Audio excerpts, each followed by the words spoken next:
How to trade support and resistance zones in forex trading. Support and resistance zones in forex is a popular strategy among traders to identify potential price reversals and trade opportunities. Here's a step-by-step guide on how to trade support and resistance zones. 1. Identify key support and resistance levels. Start by identifying significant support and resistance levels on your charts. These levels can be identified through swing highs and swing lows, previous price reversals, or the use of technical indicators such as pivot points or Fibonacci retracements. 2.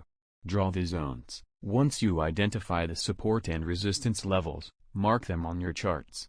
Use horizontal lines to encompass the price range of each zone.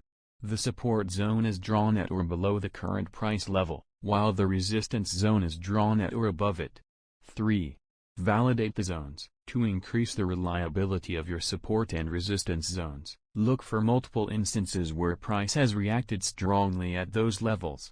The more times price has respected a particular level, the stronger the support or resistance zone is likely to be. You can also look for confluence with other technical factors, such as trend lines, moving averages, or chart patterns, to validate the zones. 4. Wait for price reactions at the zones. Be patient and wait for price to approach the support or resistance zones. The goal is to look for price reactions, such as bounces or breaks, at these levels. These reactions provide potential trade setups. 5. Use confirmation signals. While the support and resistance zones themselves are important, it's essential to seek confirmation signals before entering a trade. Look for additional technical factors that align with your trading strategy, such as candlestick patterns, trendline breaks, or the convergence of multiple indicators. These confirmation signals increase the probability of a successful trade. 6.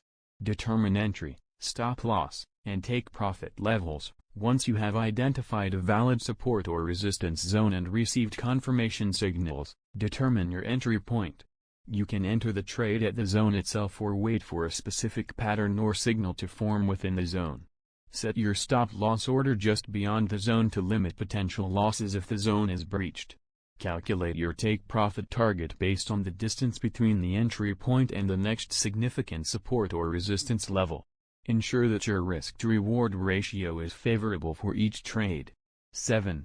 Manage the trade. Once you enter the trade, manage it according to your trading plan. Monitor price action and be prepared to adjust your stop-loss order or take-profit target if necessary.